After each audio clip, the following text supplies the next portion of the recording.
Point and click is a divisive game genre. The obtuse, often illogical puzzles, the seemingly endless stream of dialogue options, it's just not for everyone.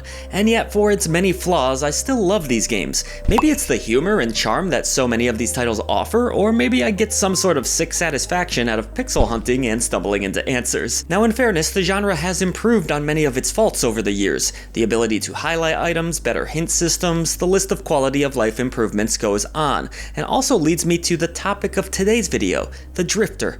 A game that feels like a celebration of everything great about point-and-click adventures. It features the irreverent humor of past releases such as Tim Schafer's legendary Grim Fandango, yet offers a serious tone at times rooted in Aussie grindhouse that works to tremendous effect. But you've been trying to kill me! No, boss. I'm just looking for the girl. Not trying to kill you. If you've heard her, I'll kill you. Where is she? The reporter? They took her. I can't wait to tell you all about it, but real quick, drift on over to patreon.com/idreamofindiegames and support Indie Visibility. You'll gain Discord access, early ad-free shows, and so much more, or maybe grab a YouTube membership. Either way, your new indie gaming community is waiting for you. In The Drifter, you play as Mick Carter, the titular drifter, who's heading back home to attend his mother's funeral. Hitching a ride on a boxcar, Mick suddenly finds himself on the wrong end of gunfire as the train is ambushed by mysterious masked soldiers. Mick is able to narrowly escape, but what happens after his near-death experience makes him question life in general. Our anti-hero finds himself tangled in a web of conspiracies, neuroscience, and mysterious happenings that I certainly won't spoil here. Let's just say that death might not be as final as we were led to believe. The Drifter's narrative impresses on all fronts, brought to life by one of the most talented cast of voice actors I've come across in a video game in recent memory. Trying to get my bearings. Oh, God.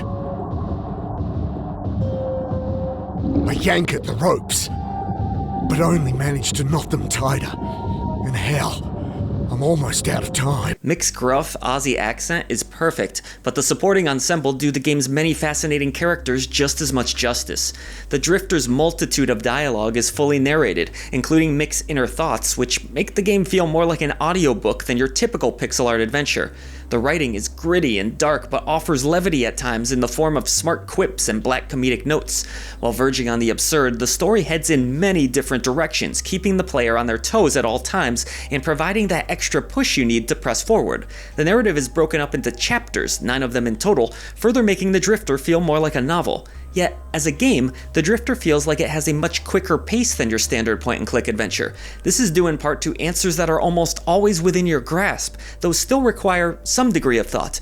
The game does an excellent job of doing away with much of the wandering and meandering that the genre is notorious for, allowing the story to shine through and flow more freely. For example, the game's action sequences require the player to think on their feet.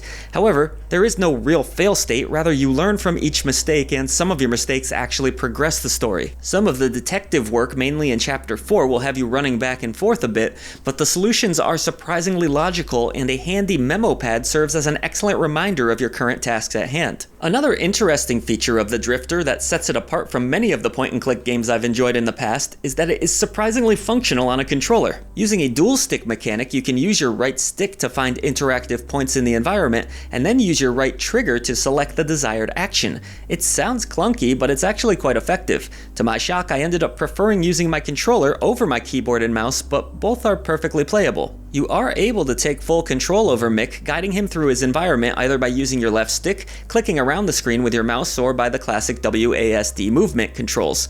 Interactive people and objects are easy enough to identify, especially on controllers, and items are added to a straightforward inventory system, where you can also combine them Resident Evil herb style.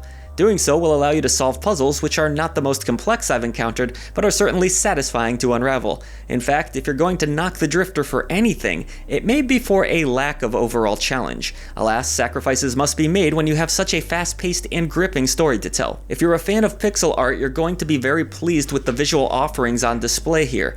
The Drifter successfully captures the dark tone of the storytelling in picture form, while maintaining a classic charm that is reminiscent of earlier games from this genre.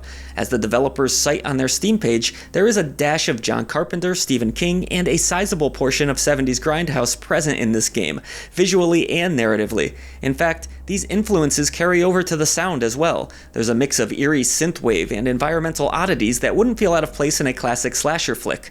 All of this is to say that the visual and audio presentation are top-notch and perfect for scene setting. Performance in the Drifter was very good as well, though I did encounter one bug where I was unable to move or perform any actions. A simple reload fixed this, and I did not run into any further issues moving forward. The game performed well on Steam Deck during my brief test for functionality, and seemed to get a solid 60 FPS, but do know I didn't play the majority of the game handheld. It certainly seems like a fine option, as it's not particularly demanding though. If you enjoy point-and-click titles, but you'd prefer them without the frustrating pain points that slow down the pace of gameplay, the Drifter is an excellent option for you. The dark story may put some folks off, but I found it riveting and endlessly entertaining. The visual and audio presentation is second to none in the genre, even if you will do some backtracking and hear some of the same lines over again. Ultimately, point-and-click games just don't get any better than this, folks, and it should be experienced by anyone who has even the slightest curiosity as to what the genre offers. On our scale ranging as low as the dreaded Indie Krampus for the games that you should absolutely avoid, all the way up to the elusive Golden Genie Lamp of Approval, I'm going to have to award the Drifter the elusive Golden Genie Lamp of Approval. This is a must-play for point-and-click fans.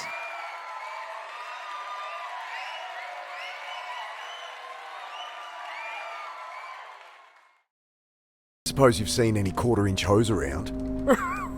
This ain't a hardware store. There's a bunch of junk in the underpass, though, eh?